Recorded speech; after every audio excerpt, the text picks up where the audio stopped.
नीलम को जब डॉक्टर से यह बात पता चली कि उसके पेट में ट्यूमर है तथा ऑपरेशन कराना बेहद ज़रूरी है, वरना वह कैंसर का रूप ले सकता है, तो पति अमर के साथ वह भी काफ़ी घबरा गई थी। सारी टेंशन बच्चों को लेकर थी। अनय और चारू काफ़ी छोटे थे। उसकी इस बीमारी का लंबे समय तक चलने वाला इलाज तो उसके पूरे घर को बिखेर कर रख देगा। सच पूछिए तो जब यह महसूस होता है कि हम अपाहिज होने जा रहे हैं या हमें दूसरों की दया पर जीना है, तो मन बहुत ही कुंठित हो उठता है।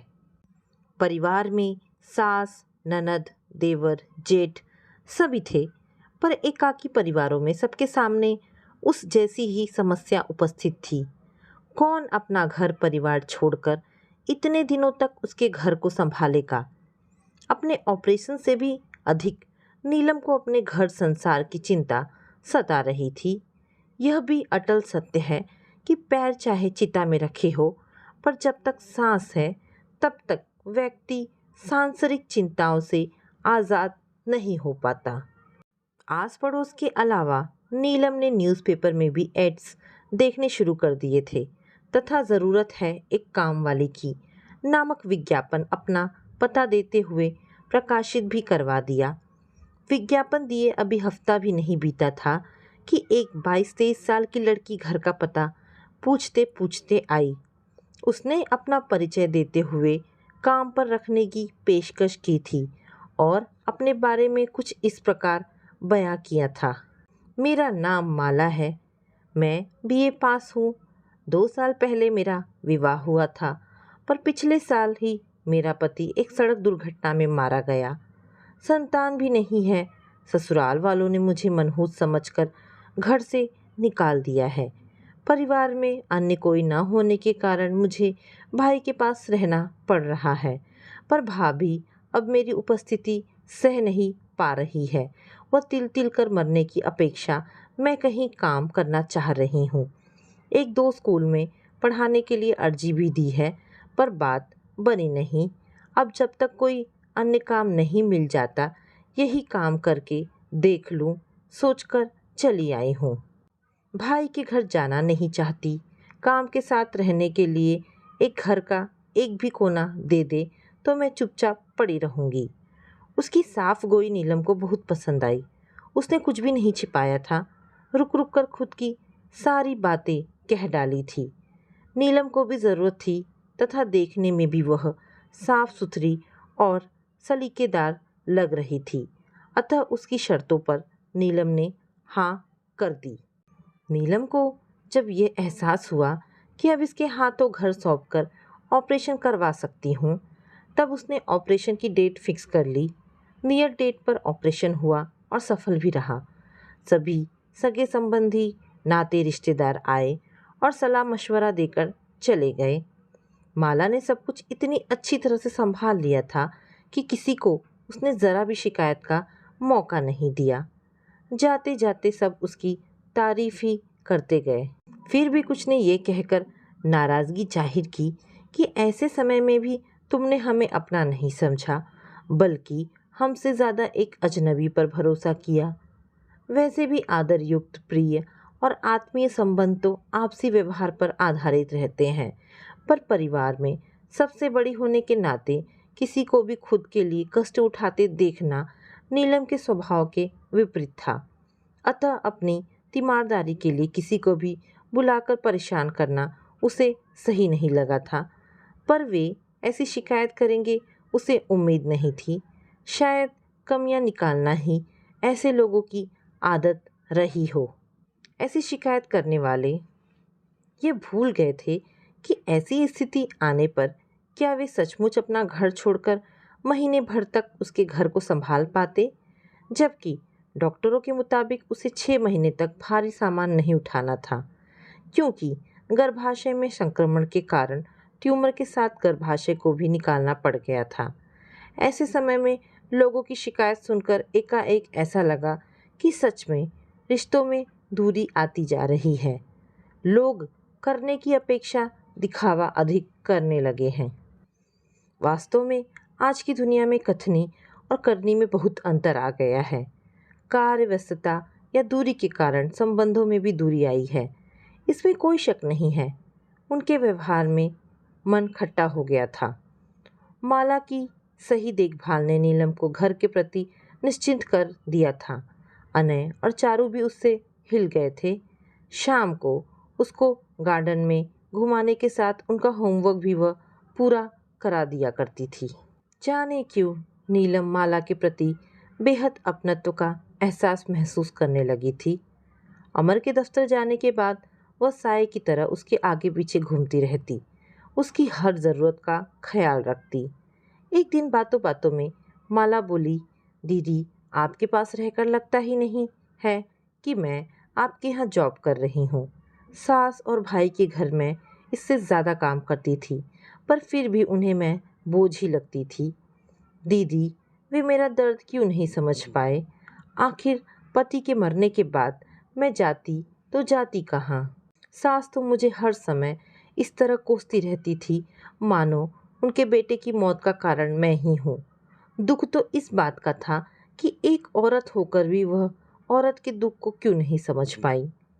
आंखों में आंसू भर आए थे नीलम के। रिश्तों में आती संवेदनहीनता ने माला को तोड़कर रख दिया था। यहाँ आकर उसे सुकून मिला था, खुशी मिली थी, अतः उसकी पुरानी चंचलता लौट आई थी। शरीर भी भरा भरा हो गया था। नीलम भी खुश थी। चलो ज़रूरत के समय उसे अच्छी सहायक के साथ साथ एक सहेली भी मिल गई। बीच बीच में माला का भाई उसकी खोज खबर लेने आ जाया करता था। बहन को अपने साथ न रख पाने का उसको बेहद दुख था, पर पत्नी के तेज स्वभाव के चलते वह मजबूर था। यहाँ बहन को सुरक्षित हाथों में पाकर वह निश्चिंत हो चला था। माला का पति जो बैंक में नौकरी था, उसके फंड पर अपना अधिकार जमाने के लिए ससुराल के लोग उसे घर से बेदखल कर उस पैसे पर अपना अधिकार जमाना चाहते थे। भाई राजीव उसे उसका अधिकार दिलाने की कोशिश कर रहा था। भाई का अपनी बहन से लगाव देखकर ऐसा लगता था कि रिश्ते टूट जरूर रहे हैं, पर अभी भी कुछ रिश्तों में कशिश बाकी है, वरना वह बहन के लिए दफ्तरों के चक्कर नहीं काटता।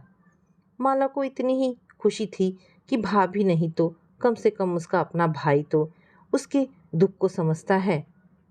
कोई तो है जिसके कारण वह जीवन की ओर मुड़ पाई है, वरना पति की मौत के बाद उसके जीवन में कुछ नहीं बचा था। और ऊपर से ससुराल वालों की प्रताड़ना से बेहद टूटी माला आत्महत्या करने के बारे में सोचने लगी थी। एक दिन रात में नीलम की आंख खुली। बगल में अमर को न पाकर कमरे से बाहर आई तो माला का फुसफुसाता स्वर सुनाई पड़ा, नहीं साहब, मैं दीदी का भरोसा नहीं तोड़ सकती। सुनकर नीलम की सांस रुक गई। समझ गई कि अमर की क्या मांग होगी। नफरत से भर उठी थी नीलम। मन हुआ कि मर्द की बेवफाई पर चीखे चिल्लाए, पर मुंह से आवाज़ नहीं निकल पाई। लगा चक्कर आ जाएगा। उसने वहीं बैठना चाहा तो पास में रखा स्टूल गिर गया। आवाज़ सुनकर अमर आ गए। उसे नीचे बैठा देख बोले, तुम यहाँ कैसे? अगर कुछ ज़रूरत थी तो मुझसे कहा होता। निःशब्द उसे बैठा देखकर अमर को लगा कि शायद नीलम पानी पीने उठी होगी और चक्कर आने पर बैठ गई होगी। वह भी ऐसे आदमी से उस समय क्या बहस करती जिसने उसके सारे अस्तित्व को मिटाते हुए अपनी शारीरिक भूख मिटाने के लिए दूसरी औरत से सौदा करना चाहा। दूसरे दिन अमर तो सहज थे, पर माला असहज लगी। बच्चों और अमर के जाने के बाद वह नीलम के पास आकर बैठ गई। जहाँ और दिन उसके पास बातों का अंबार रहता था, आज शांत और खामोश थी। ना ही आज उसने टीवी चालू करने की फरमाइश की और ना ही खाने की। क्या बात है, सब ठीक तो है न माला? उसका मन टटोलते हुए नीलम ने पूछा। दीदी कल बहुत डर लगा। अगर आपको बुरा ना लगे तो कल से मैं अनय और चारू के पास सो जाया करूं। आंखों में आंसू भरकर उसने पूछा था। ठीक है। नीलम के ये कहने पर उसके चेहरे पर संतोष झलक आया था। नीलम जानती थी कि वह किससे डरी है। आखिर एक औरत के मन की बातों को दूसरी औरत नहीं समझेगी तो और कौन समझेगा। पर वह हकीकत बताकर उसके मन में अमर के लिए घृणा या अविश्वास पैदा नहीं करना चाहती थी। इसलिए कुछ कहा तो नहीं, पर अपने लिए सुरक्षित जगह जरूर मांग ली थी। अमर के बर्ताव ने यह साबित कर दिया था कि आदमी के लिए तो हर औरत सिर्फ शरीर ही है। उसे अपनी शारीरिक भूख मिटाने के लिए सिर्फ शरीर ही चाहिए। इससे कोई मतलब नहीं कि वह शरीर किसका है। अब नीलम को खुद ही माला से डर लगने लगा था। कहीं अमर की हवस और माला की देह उसका घर संसार ना उजाड़ दे। माला कब तक अमर के आग्रह को ठुकरा पाएगी। उसे अपनी बेबसी पर पहले कभी भी उतना गुस्सा नहीं आया जितना आज आ रहा था। माला भी तो कम मजबूर नहीं थी।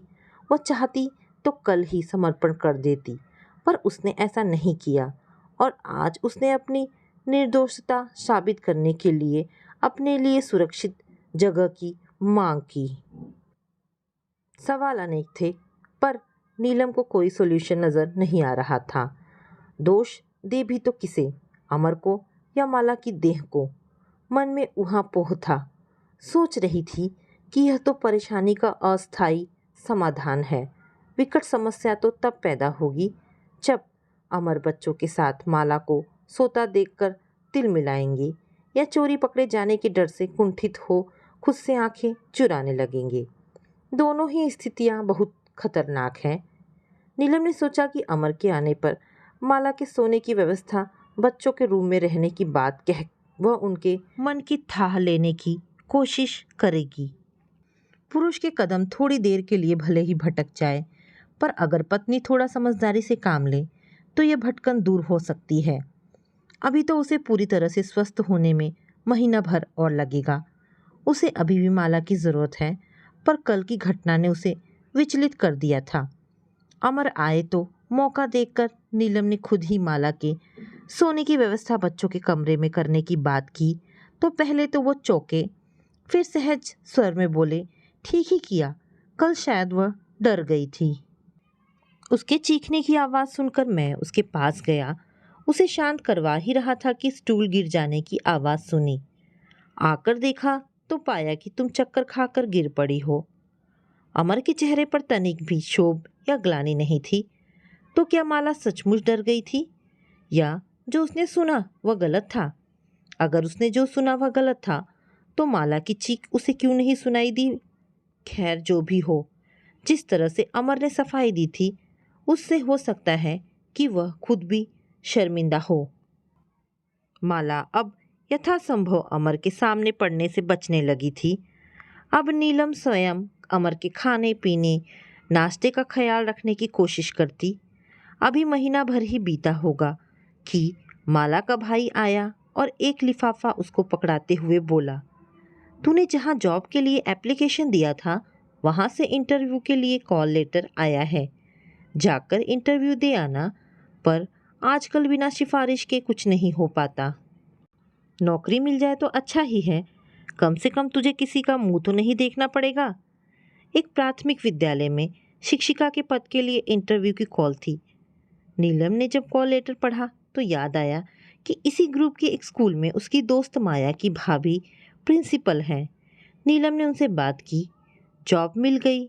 अगले सत्र से उसे काम करना था। 1.5 महीना और बाकी था।